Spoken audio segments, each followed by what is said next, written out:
예, 갈라디아서 펴시고요. 갈라디아서, 오늘은 갈라디아서 개론 요약을 하겠습니다. 갈라디아서 1장 1절부터 6장 18절까지 있고, 갈라디아서는 6장으로 되어 있습니다.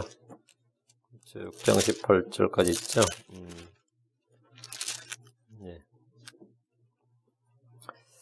예, 갈라디아서 5장 1절. 요절은 갈라디아서 5장 1절.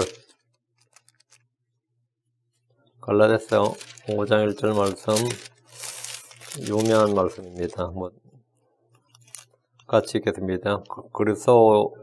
그리스도께서 자유로 우리를 자유롭게 하셨으니 그러므로 그 자유 안에 굳게 서고 다시 속박의 멍을 매지 말라.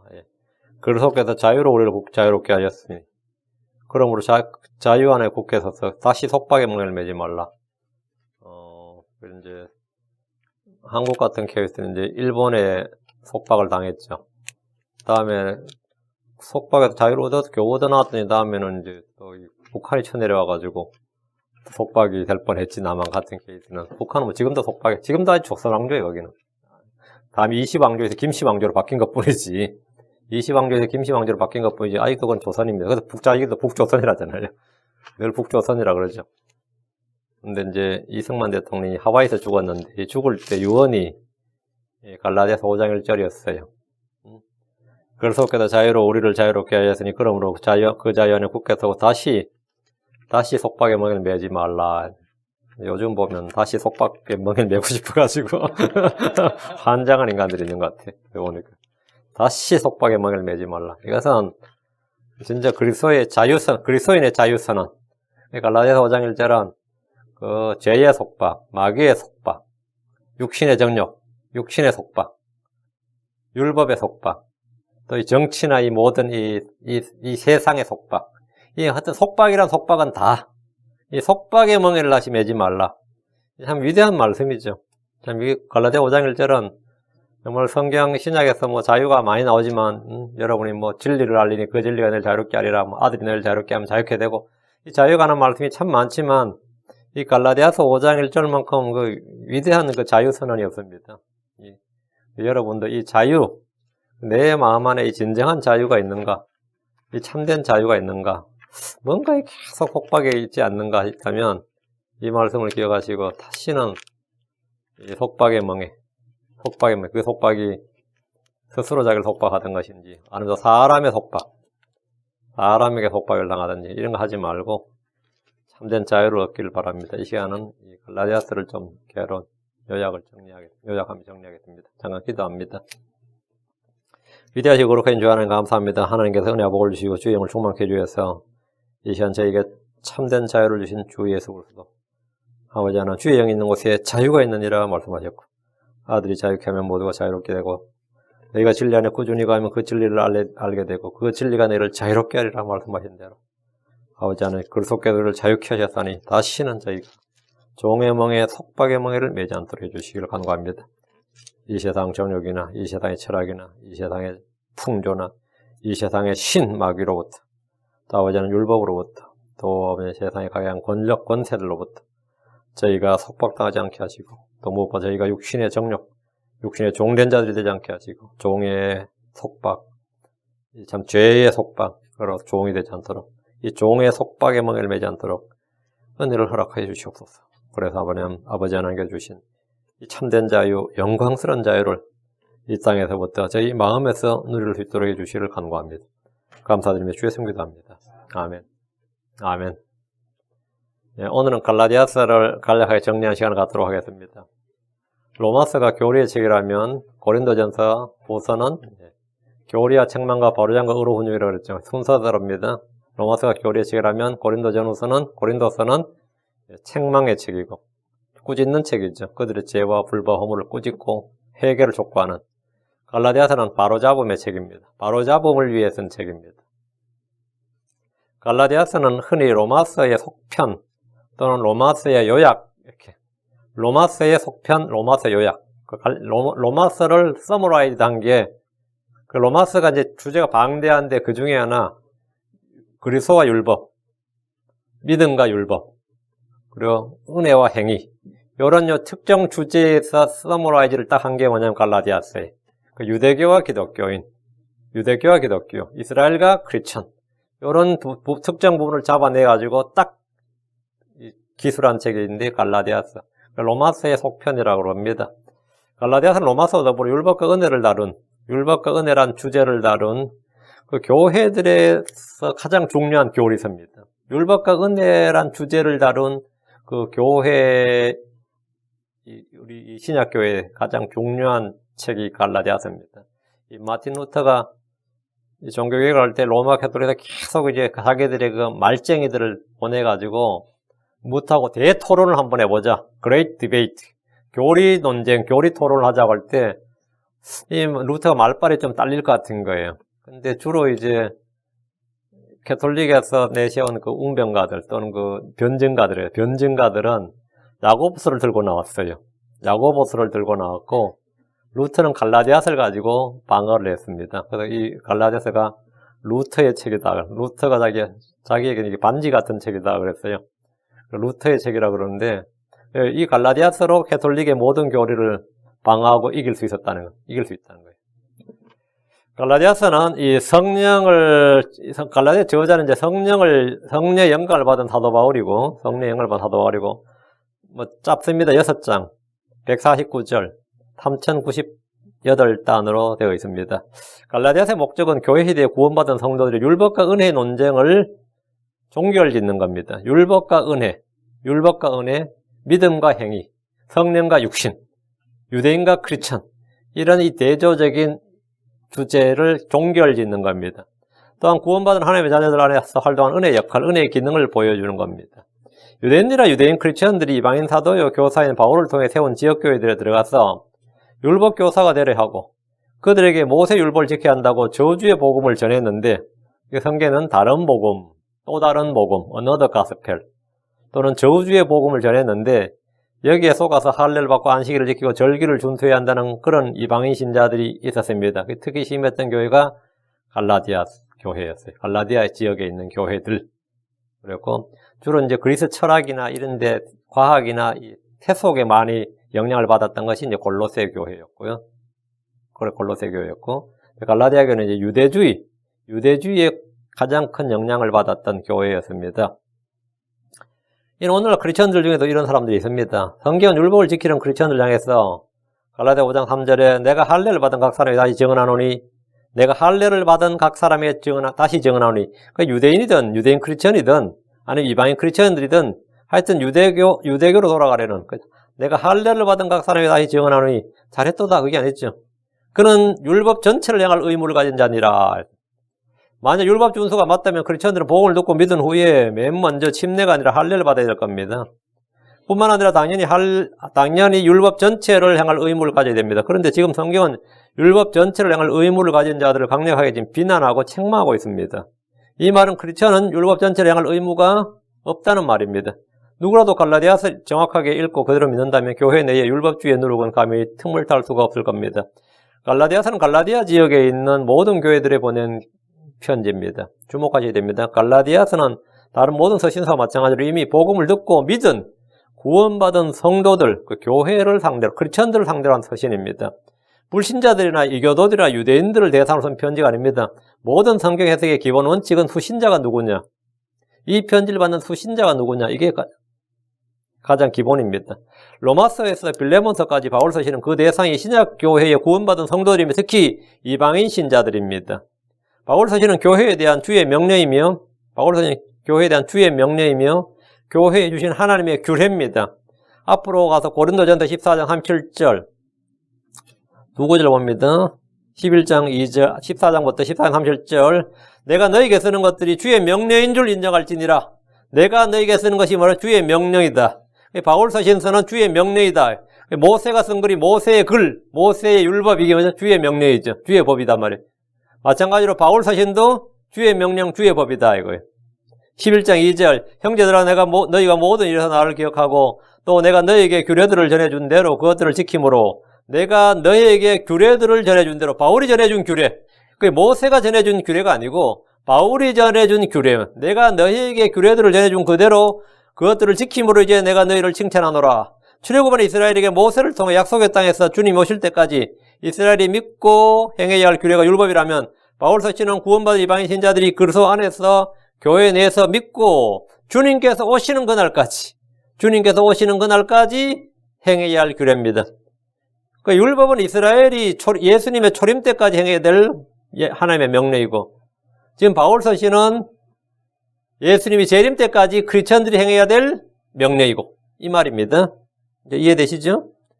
율법의 대상은 이스라엘입니다. 복음의 대상은 세상 만민입니다. 율법은 주님 오실 때까지, 초림 때까지입니다. 복음은 주님 오신 후부터입니다. 전혀 다르죠? 오실 때까지, 복음은 주님 오신 후부터입니다. 율법은 행하라 그리하면 살리라 합니다. 복음은 믿으라 그리하면 살리라 합니다. 율법은 종들에게 주어진 속박의 멍에입니다. 복음은 자녀들에게 주어진 자유의 법입니다. 자유의 법입니다. 속박의 멍에 자유의 법이다. 이런 차이는 모든 서신서의 공통적으로 등장하는 진리입니다.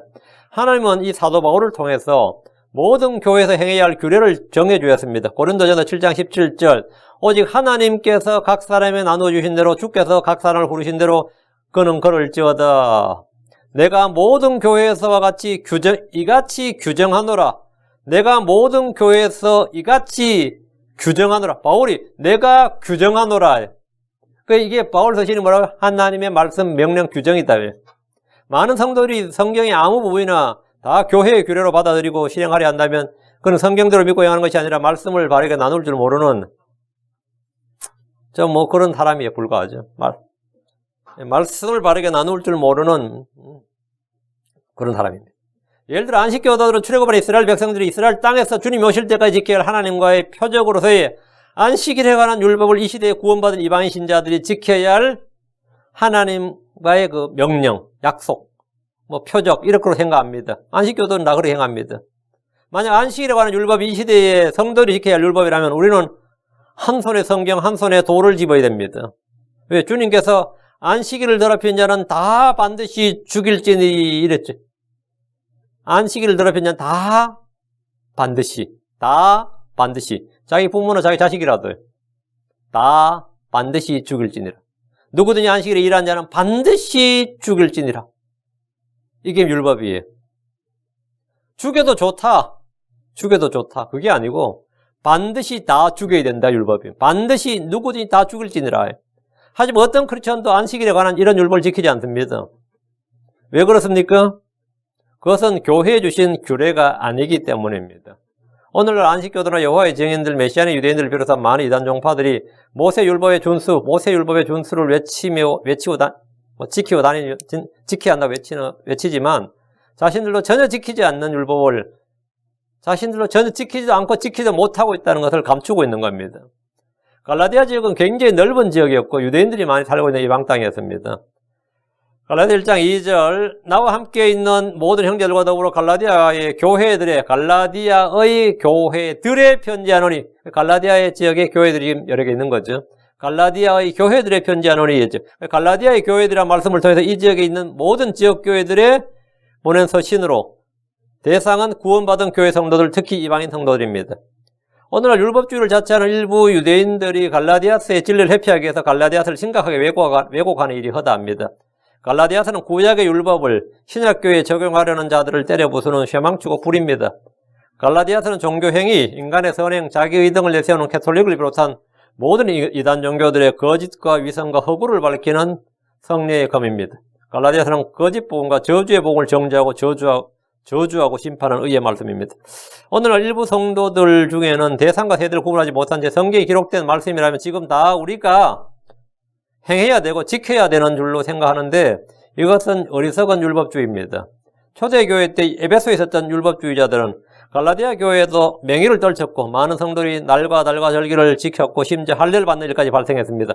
성경 그런 자들을 향해 복되도다, 잘하고 있도다 이렇게 격려한 것이 아니고 칭찬한 것도 아니고 저주를 선포합니다. 오늘 율법주의자들의 주장이 맞는다면 이미 구원받은 갈라디아 교회 성도들은 예수를 믿은 후에 율법도 지키려는 모범으로 제시되어야 하겠지만 하나님은 그들 향해 어리석도다 이렇게 책망합니다. 복을 믿은 크리스천들 중에 율법을 지키는 자를 향해서 은혜에서 떨어진 자라고 경고합니다. 율법 아래에서 이스라엘은 모두 다 할례를 받아야 했습니다. 은혜 아래 있는 크리스천들은 할례를 받아서는 안 됩니다. 너희는 할례를 받지 말라. 정반대잖아요. 너희는 할례를 받지 말라. 율법 아래 있던 유대인들은 안식일을 지키고 음식기를 지키고 날과 절기를 지켜야 됩니다. 은혜 아래 있는 크리스천들은 그런 것들을 일체 지켜서는 안 됩니다. 할례를 받으라는 명령도 주의 말씀이고 할례를 받지 말라는 말씀도 주의 명령입니다. 대상이 다르고 세대가 다릅니다. 동일한 주의 말씀이고 명령입니다. 그럼 우리는 어느 것을 믿고 따라야 됩니까? 이것을 구분하는 것이 바로 지혜고 명철이고 분별입니다. 주께서 어느 때에 누구에게 주신 말씀인지 그 대상과 세대를 구분하면 간단합니다. 갈라디아서에는 다른 성경에 나오지 않은 독특한 진리들이 몇 가지 있습니다. 첫째, 은혜의 시대에 은혜의 복음이 아닌 다른 복음을 전한 자는 누구라도 저주를 받는다는 사실을 다른 복음서는 안 나오고 다른 복음도 다른 성경은 안 나오고 여기만 나와요. 다른 복음을 전한 자는 저주를 받는다. 누구라도 하늘에선 천사라도 말이에요. 다른 복음이라는 행위 구원, 율법 준수, 행위와 믿음의 혼합주의 등을 걷는 것으로 이것은 복음이 아니라 다른 복음, 이상한 복음, 참 복음이 아닌 것, 저주의 복음입니다. 구약의 율법이나 대환란 때의 교리를 교회에 적용하려 한다면 그는 저주받은 자고 은혜에서 떨어진 자입니다. 둘째, 갈라디아서에는 바울이 아라비아에 머문 사실이 나옵니다. 약 3년간 아라비아에 있었는데 아라비아가 지금 사우디아라비아입니다. 거기 시내산에 있어요. 그 사도 바울은 그 시내산에 갔습니다. 사도행전이나 다른 서신서에 언급되지 않는 내용입니다. 이게 지금 갈라디아서에 이 내용이 없었다면 우리는 아무도 몰랐죠. 갈라디아서에만 이 내용이 나와요. 여기서 바울 사도가 사역할 때 썼던 이 편지들의 모든 계시를 받았을 것으로 봅니다. 여기서 모세가 아라비아에서 율법을 받았고 엘리야가 힘들 때 아라비아로 달려갔죠. 그리고 호렙산에서 주님의 세미한 음성을 들었고 사도 바울이 여기 가서 3년간 있으면서 이 복음의 계시를 받았는데 바울 자신이 그래요. 나는 사도들에게 배운 것도 아니고 예루살렘 교회에서 배운 것도 아니고 사람들에게 받은 게 아니라고. 어디서 그럼 받았다? 하나님께 받았다 이거예요. 언제? 이때 받았다 이 말이죠. 실제 갈라디아서에는 바울이 베드로를 면제해서 책망한 일이 기록되어 있습니다. 이것도 다른 데는 안 나옵니다. 여기 갈라디아 2장 11절에만 나오고. 넷째, 갈라디아서에는 구약의 율법의 유효기간이 분명히 기록되어 있습니다.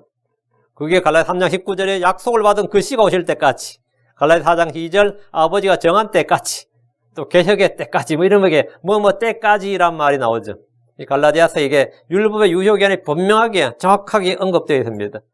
다섯째, 갈라디아서에는 율법이 가정교사란 사실. 개혁성경 몽학선생이라는데 무슨 말인지 잘 안 와닿죠. 훈육선생. 가정교사란 사실을 말해주는데 가정교사는 아버지가 정한 때까지 아이들을 양육하고 가르칩니다. 갈라디아 4장 2절 아버지가 정한 때까지 가정교사들과 감독하는 자들 밑에 있었느니라 이렇게. 여섯째, 갈라디아서에는 그리스도께서 여자에게서 나셨고 우리는 아버지라 부르는 아들의 영을 받았음을 말해줍니다. 일곱째, 갈라디아서에는 성령의 9가지 열매가 기록되어 있습니다. 갈라디아 5장에 기록되어 있죠. 여덟째, 갈라디아서에는 풍류란 말, 알레고리란 말이 유일하게 성경 전체에서 유일하게 나옵니다. 이 풍류는 율법 아래 있고자 하는 자들에 대한 준엄한 경고입니다. 다른 데 대부분 비유로, 패러블, 비유로 나오죠. 비유로. 갈라디아 4장 21절 내게 말하라 율법 아래 있고자 하는 자들아 너희가 율법을 듣지 아니하느냐. 율법은 종의 자녀, 육신의 자녀에게 해당하는 것이고 은혜는 복음은 자유하는 여자의 자녀, 약속의 자녀, 성령을 따라 태어난 자들의 자녀들 이렇게 이걸 알레고리라고 그럽니다. 이렇게 딱 특징을 짓는 거죠. 역사적 사건과 인물과 장소를 사용해서 영적 진리를 딱 가르쳐주는 것. 이걸 이제 알레고리인데, 알레고리는 성경의 본래 이 수법은 아니에요. 근데 수사학에서는 많이 등장합니다. 수사학에서는 굉장히 많이 등장하는 기본 표현법인데, 사도 바울이 갈라디아를 쓰면서 이들에게 이해하기 쉽도록 알레고리를 좀 이따 비교하겠지만 9가지 쌍을 내는 거죠. 하늘에 있는 하갈, 이스마엘과 이삭부터 시작해가지고, 이삭과 이스마엘부터 시작해서 사라와 하갈, 땅에 있는 예루살렘, 위에 있는 예루살렘, 이렇게 해서 9가지가 쫙 나오는데 좀 이따 보기로 하고요. 이 모든 알레고리는 구원받은 하나님의 자녀와 율법 아래 있던 유대인들 간의 대조입니다. 은혜와 율법의 대조이기도 합니다. 율법주의자들은 은혜와 율법은 대조, 대비, 대칭되는 것이 아니라 상호 보완 관계다, 본질은 같은 것이라고 말합니다. 그러나 이들은 완전히 다른 정도가 아니라 대칭점에 존재합니다. 율법은 속박의 멍입니다. 갈라디아서 5장 1절에 그리스도께서 우리를 자유롭게 하려고 자유를 위하였으니 그러므로 그 안에 굳게 서고 그리스도 안에 굳게 서고 다시는 속박의 멍에를 매지 말라. 다시는 속박의 멍에를. 그게 뭐냐면 율법의 속박이나 사람들만 이스라엘이가 또 구전율법 전통이라고 그러죠. 그 전통의 속박이나 사람들의 풍속이나 이 세상의 전통, 규례 이런 거 사람들의 인습이나 이런 것들의 속박이나 하여튼 모든 속박의 멍을 매지 말라는 거예요. 그 안에 굳게 서고 다시는 속박에 멍을 매지 말라. 크리스천들은 율법의 저주에서 구출받았을 뿐 아니라 율법에서 해방된 사람들입니다. 율법주의자들은 말씀을 읽지만 기록된 대로 믿고 이해하는 대신에 말씀을 왜곡해서라도 모세 율법을 지켜야 한다고 주장합니다. 로마 7장 6절에 우리를 붙들던 것 안에서 죽었으므로 이제 우리가 율법에서 구출되었나니, 이건 우리가 율법에서 구출되었나니, 성경에 이렇게 기록되어 있는데, 그럼 율법주의자들은 이 구절을 어떻게 읽고 이해할 것 같아요? 율법에서 구출되었나니, 그럼 뭐 율법에서 구출되면 안 되잖아. 율법을 지켜야 되지. 율법 안에 머물러야 되는데 율법에서 구출됐단 말이 안 되니까. 그래서 여기서 이제 말씀을 더하고 빼고 바꾸는 거예요. 그러면 한 글자 한 단어입니다. 이 말씀을 자연스럽게 자기들 교리에 맞추려면 어떻게 되죠? 율법의 형벌에서 구출되었나니, 이렇게. 형벌이라는 단어를 한 자 딱 넣는 거예요. 율법에서 구출되었나니, 그렇게 읽으면 안 되고, 율법의 형벌에서 구출되었나니. 우린 율법에서 구출된 것이 아니라 율법의 형벌에서 구출되었다, 이렇게. 그건 마치 동성애자들이 동성애를 하지 말라가 아니라 앞에 한 단어를 넣는다 그랬죠. 신전에서 이렇게. 동성을 하지 말라가 아니라 신전에서 동성을 하지 말라, 이렇게 명리했다는 거예요. 다른 데서 해도 괜찮고. 그들의 퀸 제임스 바이블에 그렇게 돼 있어요. 그들의 성경이 퀸 제임스 바이블이거든요. 레인보우 바이블이라고 그랬는데 그렇게 시중에 팔리고 있어요. 레인보우 바이블. 그게 QJB입니다. 퀸 제임스 바이블. 우린 KJV이고 짝퉁은 항상 비슷하죠. 그런데 성경이 많이 다를 것 같죠? 많이 안 달라요. 뭐 대충 있는 사람들이 뭐 똑같은 성경인 줄 알아요. 살짝 한두 단어 더하고 빼면 충분하기 때문에 율법이라는 게 별거 아닙니다. 여러분이 뭐 이번에 한국도 지금 헌법 바꾼다고 대통령 취임할 때부터 막 난리셨죠? 그거 별거 아니에요. 한두 단어 바꾼 거예요. 모든 국민을 할 때 국민이라는 단어를 한 단어 국민을 딱 빼고 모든 사람을 해버린 거예요. 그러면 이 법은 코리안을 대상으로 한 게 아니라 코리안으로 오는 모든 이민자들, 불법자들까지 다 해당되는 겁니다. 국민은 뭐죠? 시민권자죠. 모든 사람을 해버리면 어떻게 되는 거죠? 이제는 불체자 상관없는 거예요. 불체자들 뭐 난리 났지만 좋았어. 국민에서 사람으로 바뀌어버린 거예요. 그래가지고 당장 딱 이렇게 헌법학자들이 아닌 일반 사람들도 이 말이 되냐 이게. 헌법이 국가에 대한 기본법이고 국민에 관한 법이지 무슨 모든 사람이냐. 우리가 뭐 인류 파괴 정신으로 대한민국 헌법이 뭐 인류 파괴 정신으로 만든. 근데 모든 사람을 해야 된다고 막 주장을 한 거예요. 모든 사람을 하는 순간에 한국의 불체자들은 한 명도 쫓겨나거나 복지 혜택이랑 모든 것이 국민과 동일합니다. 왜? 헌법에 사람이로 돼 있잖아. 나 사람이잖아. 이 국민에서 사람으로 바뀌어버리면 말이죠. 또 남자는 이제 이게 한 글자예요. 다 헌법전이라는 게 막 확 대대로 뜯어 고쳤다는 게 한 글자 한 단어입니다. 한 글자 한 단어예요. 이게 율법 아래 있고자 하는 자들아, 너희가 율법을 듣지 아니하느냐? 그건 뭐 살짝 바꾸는 거죠. 예. 율법에서 구출되었다. 우리는 율법에서 구출된 겁니다. 율법에서. 그게 이제 크리스천 성경들을 믿는 사람들이죠. 이것은 우리가 영의 새로운 것 안에서 섬기고 율법의 자구의 낡은 것 안에서 섬기지 아니하게 하려 합니다. 우리는 율법으로 주님을 섬기는 게 아니다 이 말이죠. 우리가 영의 새로운 것 안에서 섬긴다. 율법은 복음의 그림자고 예표인데 이들은 정반대로 율법을 본체인 것처럼 주장합니다. 갈라디아서에는 처음부터 끝까지 모두 날카로운 대조 연속입니다. 이미 앞서 알레고를 통해 언급했지만 좀 더 다시 한번 정리합니다. 아담 안에서 잃어버린 자와 그리스도 안에서 구원받은 자, 다른 복음과 참복음, 사람에서 난 것과 하나님의 계시로 된 것, 율법과 행위, 행위와 믿음, 삭과 은혜, 사망과 저주, 사망의 저주와 생명의 복, 율법 아래에서 저주받은 자, 믿음으로 의롭게 된 자, 속박의 종과 자유의 아들, 옛언약과 새언약, 하갈과 사라, 육신 안에서 사는 삶과 성령 안에서 걷는 삶, 육신의 일과 성령의 열매, 은혜에서 떨어진 자와 은혜 안에서 굳게 선 자, 자기 영광을 구하는 사람과 십자가의 거침. 뭐 하나도 대조, 대구, 대비가 아닌 게 없죠. 전부 다 반대의 개념이란 말이죠.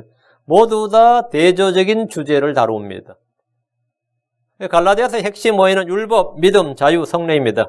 누구나 갈라디아서를 통해서 이 네 가지 주제에 대해서 분명하고 분명한 진리를 깨달아야 됩니다. 성경적인 율법과는 교회관, 구원관에 직결되며 중요한 문제입니다. 예수를 믿는 대부분의 유대인들은 율법의 실체를 정확히 알지 못했습니다. 바울은 그들에게 율법이 무엇인지, 율법의 역할과 기능, 율법의 목적과 유효기간, 율법의 대상 등을 분명하게 알려줬습니다. 율법의 목적은 죄를 깨닫게 하는 겁니다. 죄를 더욱 죄가 되게 하고 모든 사람을 유죄가 되게 하는 겁니다. 율법은 죄인들 예수님께로 인도하는 가정교사며 예수님 오실 때까지 감독입니다. 율법은 다가올 것에 그림자는 있지만 실체는 아닙니다. 율법은 아무것도 의롭게 하지 못합니다. 이런 모든 내용들이 갈라디아서에 다 나옵니다. 믿음은 하나님의 말씀을 통합니다. 믿음은 행위에서 나지 않습니다. 믿음은 예수 그리스도를 통해서 우리에게 주어지는 선물입니다. 믿음은 성령의 선물이고 성령의 열매입니다. 은혜로 구원받은 신자는 율법으로 사는 것이 아니라 믿음으로 삽니다. 그래서 갈라디아 3장 11절에 의인은 믿음으로 살리라 함과 같으니라. 의인은 율법으로 살지 않는 것이 분명하다. 왜? 기록된 바 의인은 믿음으로 살리라 함과 같으니라. 의인은 믿음으로 살리라. 이렇게 말씀하기 때문입니다. 자유는 그리스도 안에서 누리는 영광스러운 자유를 말합니다. 자유는 그리스도 안에서 누리는 영광스러운 자유, 혼의 자유죠. 그러니까 이런 자유를 누리는 사람은 내 몸이 묶여도 말이죠. 내 몸이 감옥에 잡혀 있어도 기도하고 찬양합니다. 그 몸이 용광로에 던져진지 사자굴에 던져진지 홍해를 건너진지 요르단을 건너든지 심지어 채찍을 맞고 감옥에 갇혀있든지 그 영광스러운 자유를 누린다. 영광스러운 자유. 이 자유를, 이 평강을, 이 기쁨을 크리스천들이 내 안에 가진 보화라 그럽니다. 이것은 내 안에서 나는 게 아니고 사람들에서 오는 것도 아니고 어디 난다? 하나님에서 나는 것. 그게 질그릇 속의 보화입니다. 이게 질그릇 속의 보화예요. 그 몸은 점점 약해지고 점점 피곤해지고 점점 힘들고 몸이 힘들면 혼도 짜증이 나거든요. 몸이 힘들면. 그렇죠. 영양이 결핍돼 보세요. 성질이 나지. 배굶어봐. 배고파봐. 우리 애들로 보면 잘 먹여놓으면 기분 되게 좋아해요. 성령 충만 아니겠지. 그게 성령 충만 같아요. 그렇게 기뻐하면 웃으며 먹고 즐겁게 호탕하게 먹고 그 배의 충족에서 오는 그 만족감, 포만감, 그 먹는 즐거움을 그 육신의 쾌락을 즐기는 거죠. 그 즐거움은 성령의 즐거움은 아니지. 하나의 왕국이 위해서 즐거운 거야? 아니겠죠. 그래서 어른애나 다 똑같아. 그 즐거움을 누리겠다고 맛집 찾아서 1시간씩 달립니다. 맛집 찾아서 달리고 벌써 내가 올해도 여름에 한국 나간다 그러면 우리 애들은 갈지도 안 갈지도 모르는데 한국 와서 뭐 먹을까? 뭐 먹을까를 하도 유튜브 같은데 맛집 먹방이 많이 나오니까 거기가 맛의 천국인 줄 알고 다 조미료 덩어리인데 맛이 있어요. 엄마가 해주는 밥이 제일 맛있다 그러면 세상에 이거보다 더 맛있는 밥이 없다 그러면 잘 안 믿지. 진짜 이 성령 충만해가 어떤 사람들은 이 삶에서 이런 것들 찾지 보화들을 찾는데 진짜 크리스천들은 말이죠. 진짜 크리스천들은 이 고난 속에서 하나님의 위로, 하나님의 평강, 하나님의 기쁨, 하나님의 함께 그 보이지 않는 손길, invisible hand. 그 고난 속에서 그걸 발견합니다. 그 고난 속에서. 그 고난 속에서 찾아내는 게 그게 진짜예요. 그게 진짜. 근데 이 일상의 기쁨 속에서 그 즐거움 속에서 찾아내는 건 가짜들이 많아요. 근데 고난 속에서 발견하는 이것이 뭐냐? 이것이 진정한 트루지, 트루. 참이다, 이 말, 참이다. 고난 속에서 발견한 그리스도. 고난 속에서 함께 하시는 하나님 은혜. 고난 속에서 나를 돕는 그 하나님의 손길. 가장 내가 힘들고 지쳤을 때, 나도 내 인생을 포기했을 때, 성경적으로 보면 내 속에 사형 선고를 받았을 때에만, 내가 나를 죽음에 넘겨줬을 때, 그때 오는 거예요. 하나님의 위로가 오는 거죠. 오늘도 우리 애들하고 이야기 좀 했지. 요즘 애들하고 이야기를 하죠. 애들 커오니까. 이제 앞으로 이야기할 기회가 점점 줄어들 것 같아가지고, 내가 좀 마음이 급해요. 그래가지고, 학교에서 애들이 불링하고 티징하고 그러는 거 그거. 어떤 애들 탁식이라 그래, 그러니까. 독가 같다, 이 말이야. 그런 애들 있죠. 아주 야비한 애들도 많고. 학교에서 벌써 그 학생들 그걸 느껴도, 내가 니들 어른들 사회에 나오면 직장 가면 하루아침 처음 욕으로 시작해서 하루 끝마치 제가 욕으로 끝마치는 그런 직장도 있다 그러세요. 네가 볼 때 어른들은 어떤 것 같냐?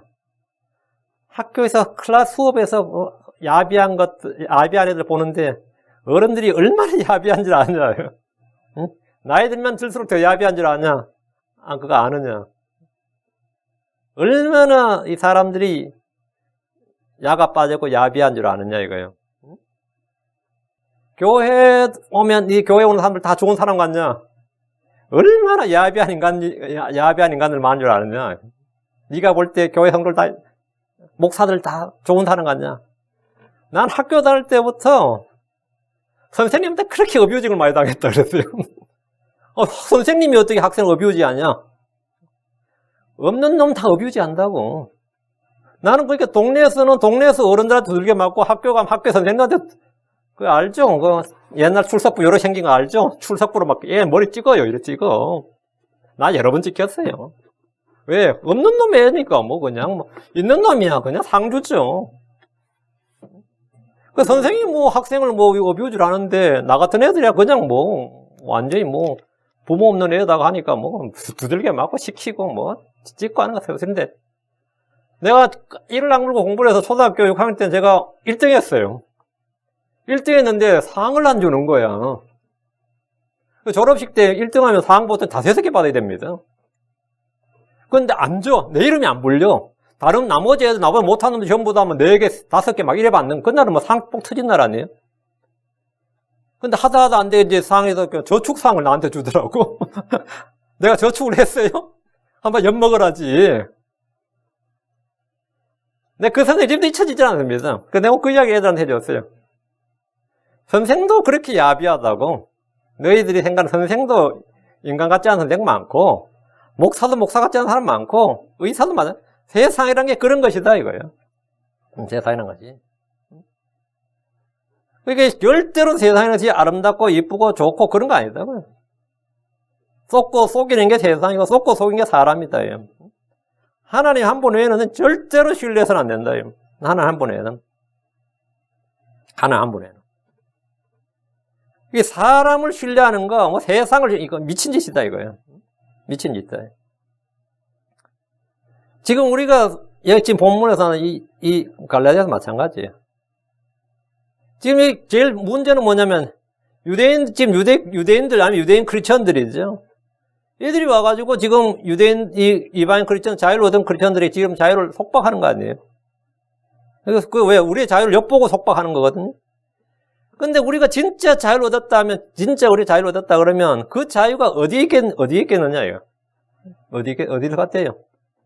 예. 그리스도 안에서 우리가 발견하는 겁니다. 그리스도 안에서. 근데 그 자유를 발견하지 못한 사람들은 내가 교회를 아무리 오래 다녔다 하더라도 언제나 뭔가에 얽매여 있어요. 그러니까 당연히 평안도 없고, 기쁨도 없고, 안식도 없는 거죠. 없어. 주님께서 지금 자, 보세요. 갈라디아 5장 18절에 그러나 너희가 성령의 인도를 받으면 율법을 했지 아니하니라. 그러나 너희가 성령으로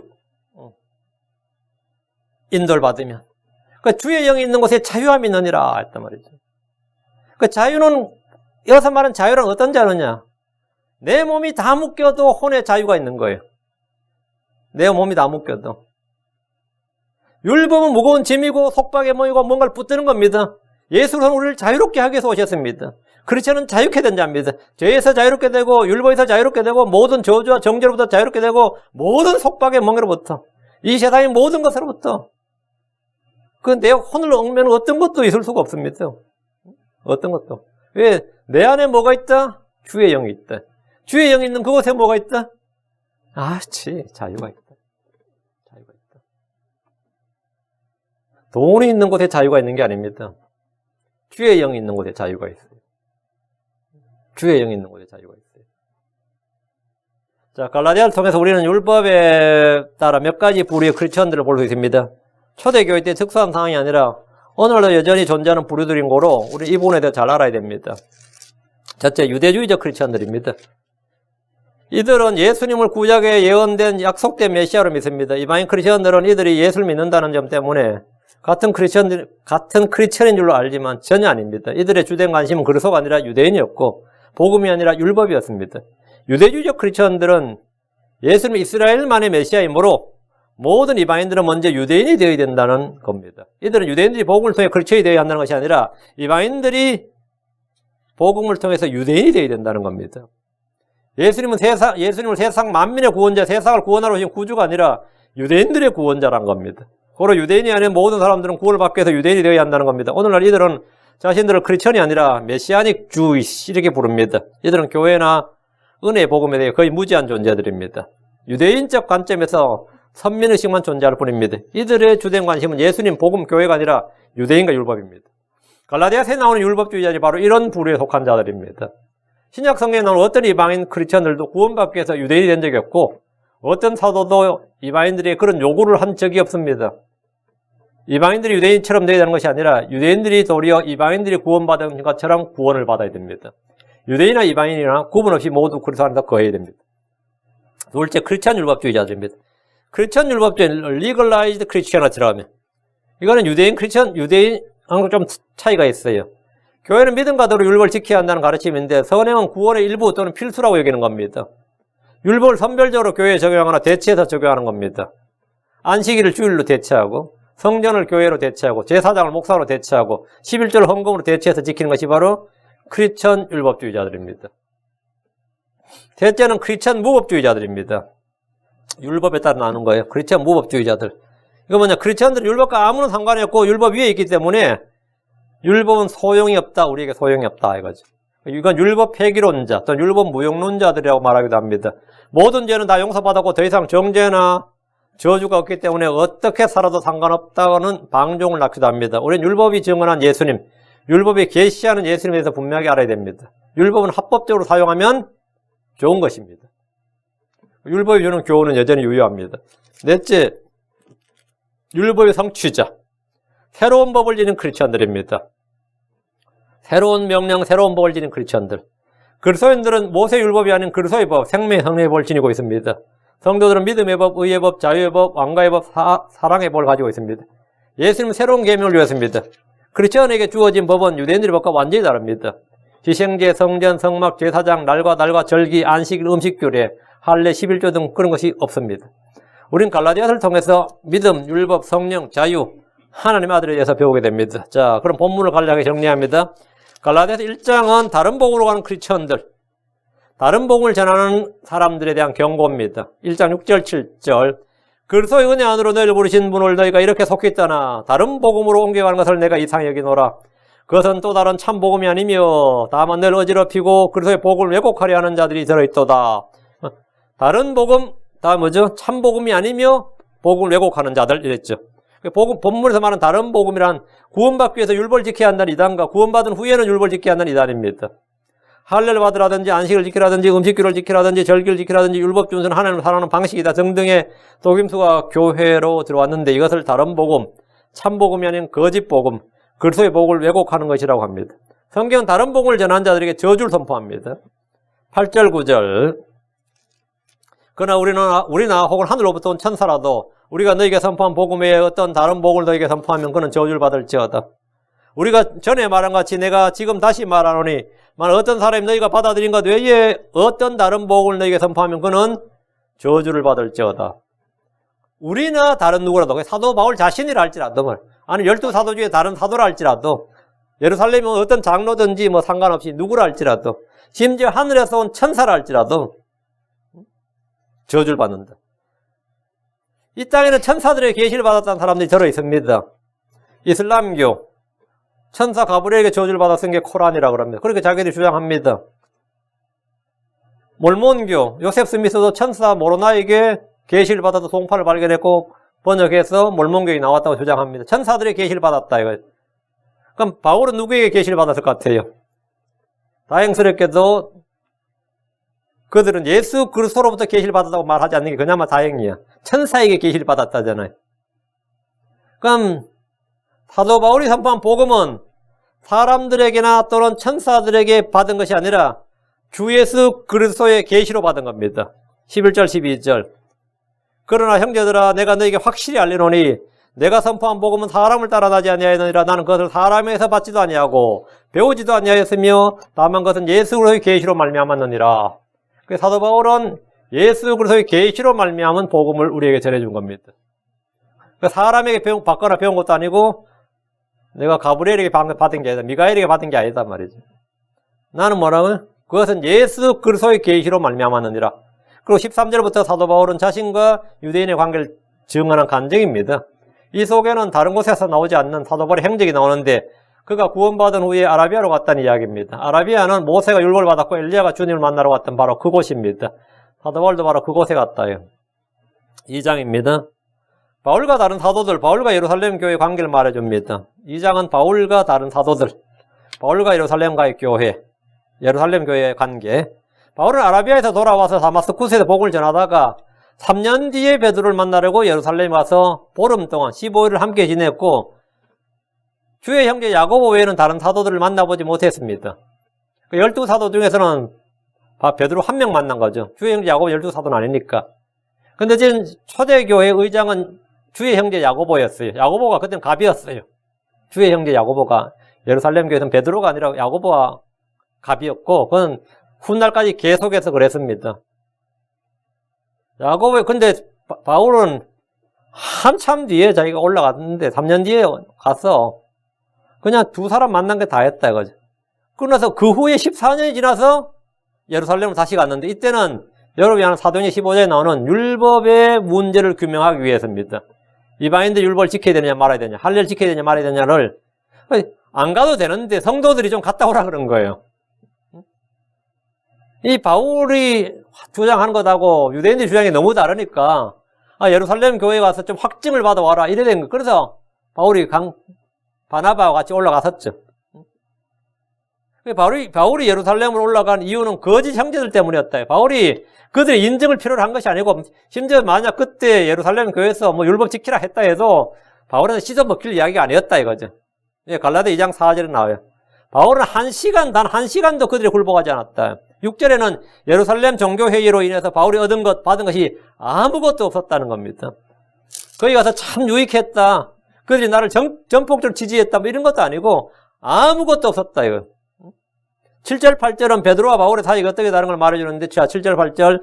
오히려 반대로 베드로가 할례자를 위한 복을 맡은 같이, 할례자의 복을 맡은 같이 내가 무할례자의 복을 맡은 것을 그들이 보았나니, 베드로 안에서 효력이 일어서 할례자의 사도직을 주신 바로 그분께서 내 안에서도 강력하게 일어서 이방인들을 향하게 하셨느니라. 할례자의 복음과 무할례자의 복음, 할례자의 사도와 이방인의 사도가 지금 대조되어 나옵니다. 갈라디아서에는 복음의 진리를 따라 바르게 걷지 않는 베드로를 책망하는 사도 바울에 관한 기록이 있습니다. 11절, 14절. 그러나 베드로가 안디옥에 이르렀을 때 그가 책망받아야 했으므로 내가 그를 대면하여 책망하였노라.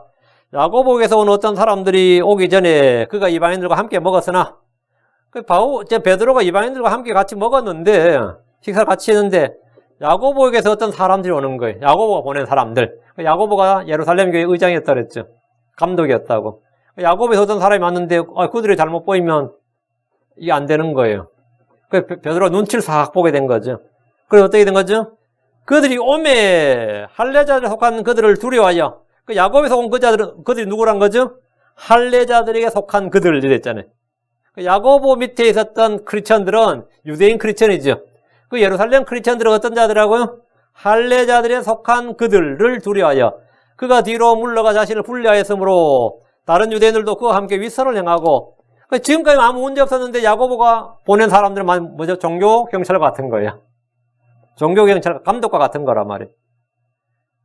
그러니까 전부 다른 유대인들도 그와 함께 위선을 행하고 심지어 바나바도 그들의 위선에 끌려갔느니라. 이 말은 뭐죠? 베드로가 성 물러나니까 다른 유대인들 물러나고 바나바도 밥그릇 들고 슬며시 밥 먹다 말고 밥그릇 들고 슬며시 다른 장소로 가더라 이 말이죠. 그러나 그들이 복음의 진리에 따라 바르게 걷지 아니한 것을 내가 보고 그들 모두 앞에서 베드로에게 이르되 내가 유대인임에도 불구하고 이방인들의 방식대로 살고 이게 참 뼈 때리는 말씀이죠. 네가 유대인 맞다. 네가 유대인임에도 불구하고 이방인들의 방식대로 살고 이 말은 뭐죠? 베드로 네 그러지 마라 이거예요. 네 지금까지 잘 먹고 지금까지 이방인들처럼 살았다. 네가 출생은 유대인, 혈통은 유대인인 건 맞는데 이방인들의 방식대로 살았다. 이 말은 뭐예요? 먹는 거 이런 거 전부 다 안 지켰다 이 말이에요 지금. 복음 알고 나서 언제부터 사도행전 10장 이후로 네가 이방인들의 방식으로 살았다잖아요. 이거 베드로가 미치고 환장하겠네 뭐 그런 말은 아니지 사실이라고.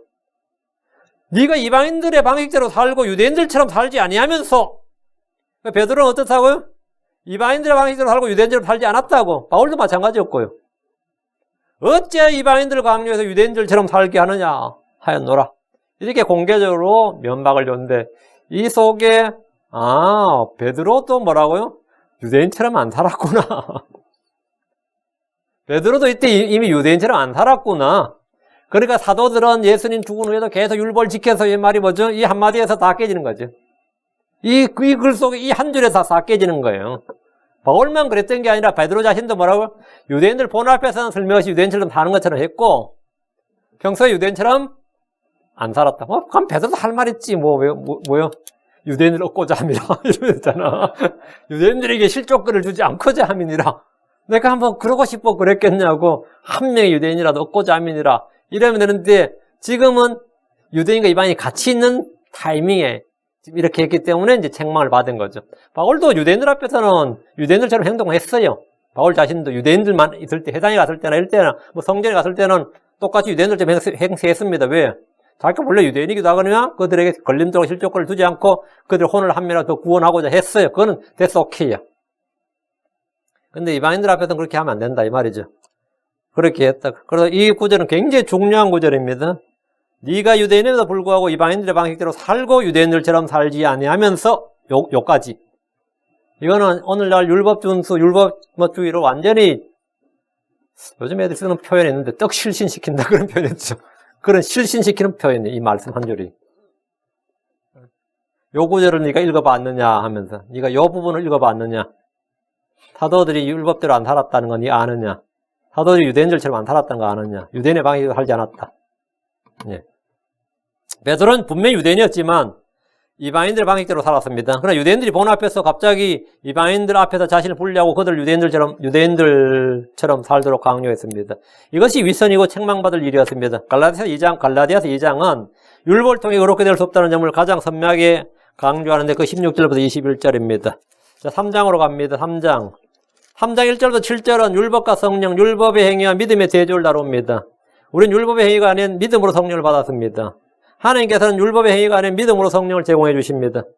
자, 갈라디아 3장 14절. 이것은 아브라함의 복이 예수를 통해 이방인들 위에 임하게 하고 또 우리가 믿음을 통해 성령을 약속으로 받게 하려 함이니라. 자, 아브라함은 믿음으로 그렇게 된 본보기로 제시되어 있는데 아브라함은 믿음의 조상입니다. 우리는 아브라함의 자손들이죠. 갈라디아 3장 7절. 그런즉 너희는 믿음에 속한 자들 곧 그들이 아브라함의 자손들인 줄 알지어다. 믿음에 속한 우리는 아브라함과 함께 복을 받습니다. 율법에 속한 자들은 다 저주 아래 있습니다. 갈라디아 3장에 나오는 율법의 기능, 목적을 정리하면 6가지인데 첫째, 3장 10절. 율법은 사람을 저주 아래 가둡니다. 율법의 행위에 속한 자들은 다 저주 아래 있나니 기록된 바 율법책에 기록된 모든 걸 행하기 위하여 항상 그들 가운데 거하지 아니하는 모든 자는 저주받은 자라 했느니라. 율법은 뭐냐? 모든 사람을 저주 아래 가둔다. 다음 11절. 율법은 사람을 아무도 의롭게 할 수 없다. 다음 13절. 율법은 그리스도가 십자가를 지게 했다. 그리스도께서 우리를 위해 저주가 되어서 율법의 저주에서 우리를 구속하셨으니 기록된 바 나무에 달린 모든 자는 저주받았느니라. 주님께서 우리를 위해 죽은 율법의 저주가 되셨다. 다음 네 번째 19절입니다. 율법은 사람들에게 각자의 범법을 보여줍니다. 갈라디아 3장 19절. 그럼 율법 무엇을 위한 것이냐? 그것은 약속을 받은 그 시가 오실 때까지 범법들로 인해 더해진 것이요 한 중재자의 손에서 천사들에게 정해진 것이라. 율법이 있기 전에도 범법이 있었어요. 근데 그 범법을 알지 않는 거예요. 그 율법을 주셔서 범법을 죄를 더욱 죄가 되게 하는 겁니다. 그것이 율법을 주신 겁니다. 다음 다섯째, 율법은 사람을 가두어 둡니다. 3장 23절. 그러나 믿음이 오기 전에는 우리가 율법 아래 붙잡혀서 나중에 계시될 믿음의 일이 갇혀 있었느니라. 우리는 율법 아래 갇혀 있었다. 율법은 속박의 멍에라 그랬죠. 자유가 아닙니다. 속박의 멍입니다. 자, 율법은 24절. 율법은 사람을 그리스도께로 인도하는 가정교사입니다. 그러니 율법은 우리를 그리스도께로 인도하는 훈육선생이었으니 이것은 우리가 믿음으로 그렇게 되려 합니다. 지금 갈라디아 3장의 율법의 기능과 목적이 쫙 나오죠. 이 6가지가 정리가 되어 있습니다. 예. 이것이 바로 율법이다 이거예요. 현재 우리는 믿음으로 말미암는 하나님의 아들이 되었습니다. 3장 26절 나오죠. 3장 21절. 우리는 다 그리스도로 옷 입었습니다. 다음 28절. 그리스도 예수님 안에서 우리는 모두 하나입니다. 다음 29절. 그리스도께 속한 자는 아브라함이시오 약속에 따라 상속자입니다. 자, 그래서 우리가 뭐냐? 우리는 율법이 아니라 믿음으로 말미암아 이런 자가 되었다. 이렇게 지금 말한 거죠. 갈라디아 4장은 알레고리를 통해서 진리를 설명합니다. 갈라디아 4장 봅니다.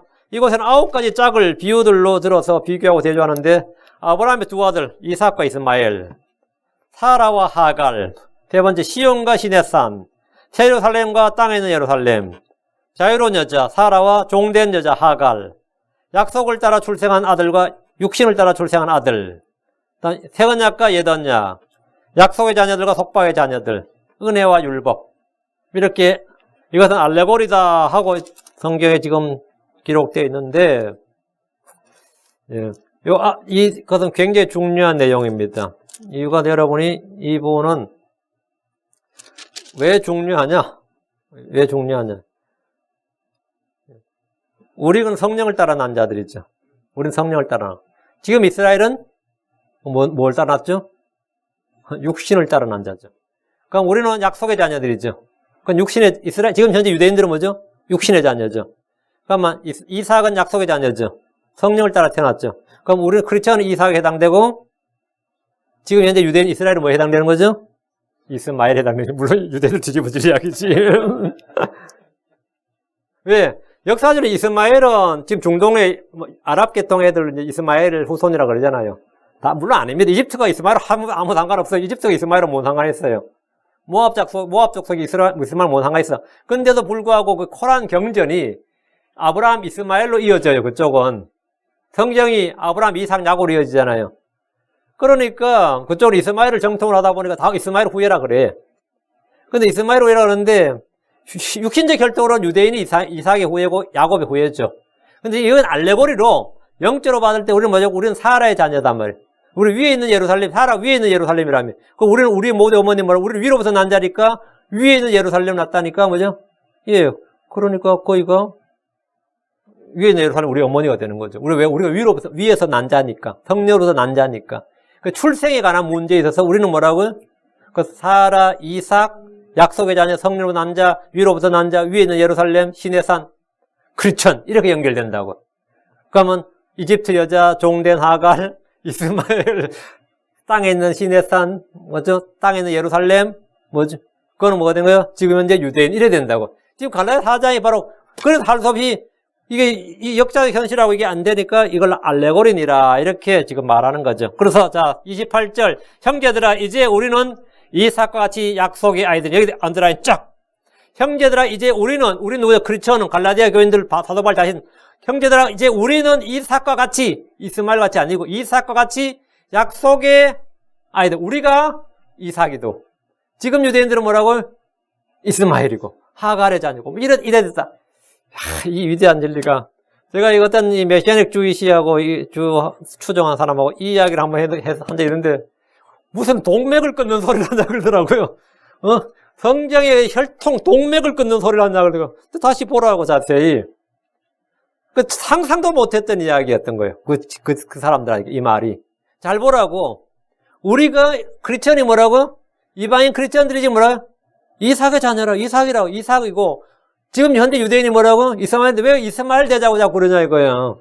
왜 종된 자녀가 되자 그러냐. 그거는 지금 목사님이 지금 성경에 동맥을 끊는 소리입니다. 이러는 거예요. 나 참나. 동맥을 끊는 소리. 참 특이한 표현이더라고. 저거 동맥을 끊는 소리 하신다고 그래요. 지금 28절을 잘 보란 말이죠. 형제들아 이제 그들은 아니고 이제 우리는 이삭과 같이 약속의 아이들이니라. 그러나 그때 육체를 따라 태어난 자가 성령을 따라 태어난 자들을 핍박한 것 같이 지금도 그러하도다. 이스라엘 유대인들이 뭐라고? 크리스천들을 막 핍박했다. 바울도 막 죽이려고 그랬고 그랬죠. 그게 똑같잖아요. 이거.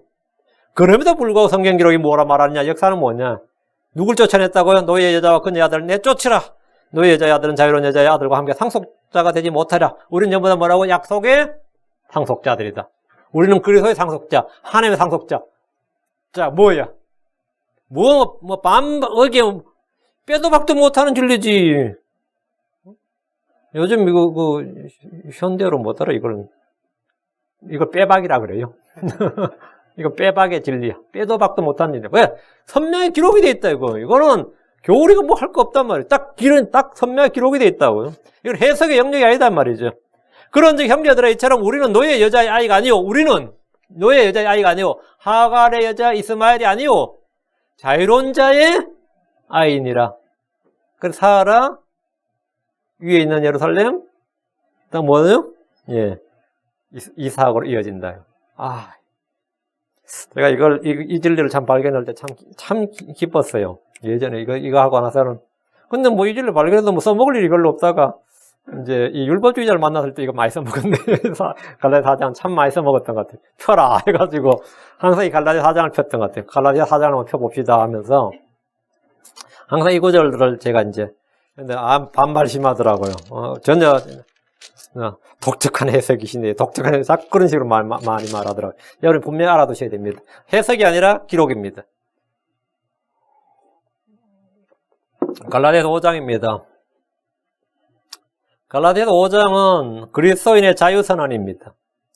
참 갈라디아서 5장일 때는 지금 여러분 다 외우세요. 그리스도께서 자유로 우리를 자유롭게 하였으니 그리스도께서 자유로 우리를 자유롭게 하였으니 그러므로 그 자유 안에 굳게 서고 다시 속박의 멍에를 매지 말라. 다시 속박의 멍에를 매지 말라. 다음 13절 형제들아 너희가 부르심을 받아 자유에 이르렀으나 오직 자유를 육신을 위한 기로 쓰지 말고 사랑으로 서로 섬기라. 그 자유를 우리가 자유를 얻었는데 자유를 뭐라고? 방종, 방탕, 무법, 불법 이런데 그런 자유가 아니라 절제하고 그렇게 육신을 위해 쓰지 말고 사랑으로 서로를 섬기라 이 말이. 이게 그리스도의 자유선언이다. 율법의 속박이 아니라 성령을 통해 걷는 성도이 되라 이 말입니다. 구원받은 성도를 이 땅에서 어떻게 살아야 되는가를 갈라디아서 5장에 갈라디아 각 장마다 다 이제 설명하고 있는데 7가지로 정리하면 첫 번째 갈라디아 2장 19절 율법에 대해 죽고 하나님께 대해 살아라 이렇게. 구원받았으면 율법에 대해서는 죽고 하나님께 대해 살아라. 갈라디아 2장 19절 내가 율법을 통해 율법에 대하여 죽었나니 이것은 내가 하나님께 대하여 살고자 함이라. 다음 2장 23 내가 아닌 그리스도 하나님 아들의 믿음으로 살아라. 2장 20절이죠. 내가 그리스도와 함께 십자가에 못 박혀 있으나 그래도 불구하고 사노라. 그러나 내가 아니요 그리스도께서 내 안에 사시느라. 나는 지금 내가 육체 안에 사는 삶을 나를 사랑하사 나를 위해 자신을 위해 하나님 아들의 믿음으로 사노라. 다음 성령 안에서 시작했으면 육체로 살지 말라. 3장 3절 너희가 그렇게 어리석으냐? 너희가 성령에서 시작하였다가 이제는 육체로 완전해지고자 하느냐? 이거 하지 말라고요. 네 번째 다시는 약하고 천한 초등원리로 돌아가지 말라. 다시는 속박당하지 말라고요. 갈라디아 4장 9절 그러나 이제 너희가 하나님 안 뒤에 혹은 하나님께 알려진 뒤에 구원받은 뒤에 말이에요. 어찌 다시 약하고 천한 초등원리로 돌아가 다시 그것에 속박당하려 하느냐. 다시 율법으로 돌아가지 말라고요. 다음 다섯째 자유롭게 살고 속박의 멍에를 매지 말라. 5장 1절 오늘 본문 그리스도께서 우리를 자유롭게 하였으니 그러므로 그 자유 안에 굳게 서고 다시 속박의 멍에를 매지 말라. 크리스천들이 어떻게 살아야 되는 걸 지금 갈라디아서 절마다 나오는 거죠. 장마다. 다음 갈라디아 5장 24절 우리의 애착들과 정욕들과 함께 육신을 십자가에 못 박으라. 그리스도께 속한 사람들은 애착들과 정욕들과 함께 육신을 십자가에 못 박았느니라. 다음 7째 세상을 십자가에 나 또한 세상에 십자가에 못 박힌 채 살아라. 6장 14절에 나옵니다. 그러나 나는 우리 주 예수 그리스도의 십자가 위에 결코 어떤 것도 자랑할 수 없나니 그분으로 말미암아 세상이 나에 대하여 십자가에 못 박혀 있고 나 또한 세상에 대하여 그러하니라. 이게 뭐야? 크리스천의 뭐라고요? 삶의 원리다. 우리가 어떻게 이 세상에서 살아야 되는가? 거기에 대해서 성경이 지금 우리에게 말해주는 겁니다. 예. 또 한 가지는 이제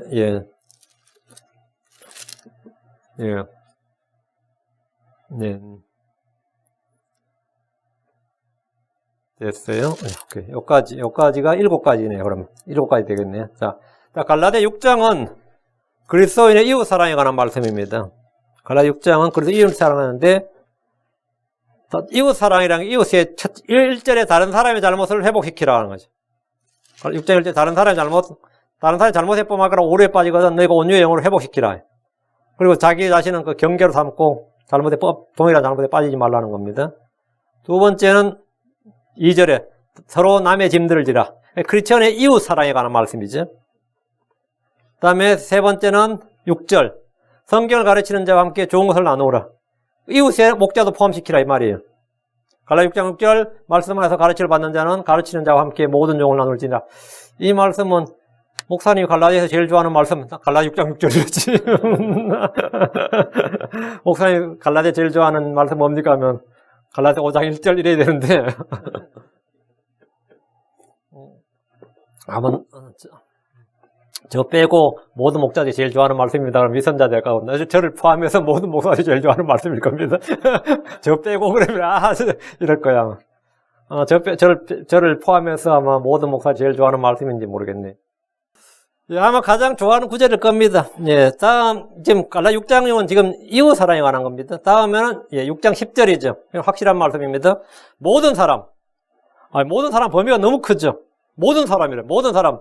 그리고 약간 줄여서 특히 믿음의 집안 속한 자들에게 이렇게 선을 행하라. 갈라 6장 10절. 그러므로 우리는 꾀에 있는 대로 모든 사람에게 선을 행하되 특히 믿음의 집안에 속한 자들에게 할지니라. 이렇게 해서 이 갈라디아서 6장은 이제 이웃 사랑을 이제 설명하고 이제 마지막에 이제 11절부터는 이제 안부, 인사말로 끝을 맺습니다. 인사말로 끝을 맺는데 그 인사말 중에 이제 특별히 뭐 인상 깊은 말씀은 14절 말씀. 여러분 잘 아는 거죠. 나는 우리 주 예수 그리스도 십자가 위에 자랑할 것이요 결코 자랑할 것이 없나니 하면서 이 구절은 워낙 유명한 구절입니다. 그리고 오늘 이렇게 해서 이제 갈라디아서를 마치고 다음 편 에베소서인데 에베소서는 이 뒤에 이런 서신이 짧기 때문에 개론이 약간 더 내용이 좀 더 자세하게 어차피 내용은 뭐 대부분 7, 8페이지 하니까요. 또 짧으니까 여러분 읽어보시기 편합니다. 못 읽으시면 교회 약간 일찍 와가지고 그냥 몇 분 만에 쫙 읽어버려도 되거든요. 이거 읽는데 몇 분 걸려요? 그냥 간단하게. 갈라디아 에베소 같은 건 몇 분만 읽지.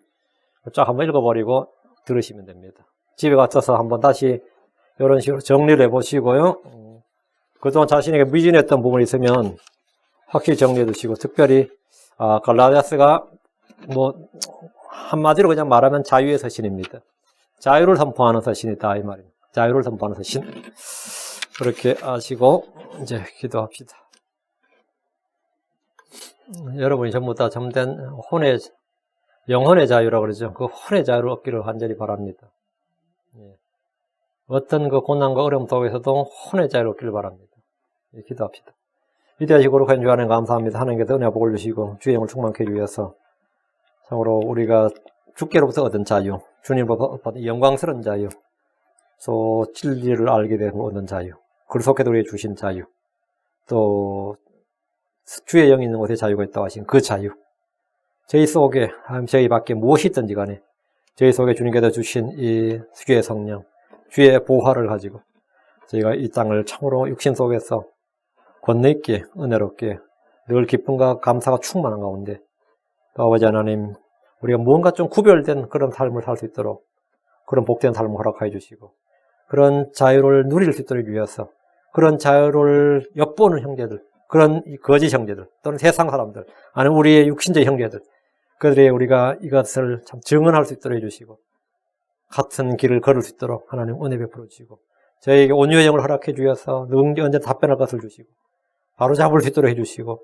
아버지 하나님께서 함께 믿음의 경주할 수 있도록 그리고 은혜 안에서 함께 자라날 수 있도록 해주시기를 간구합니다. 사랑 아버지 하나님께서 우리에게 자유를 주신 그 영광스러운 자유를 저희가 언제나 선포하게 하시기를 원합니다. 감사드리며 주의 성기도합니다. 아멘.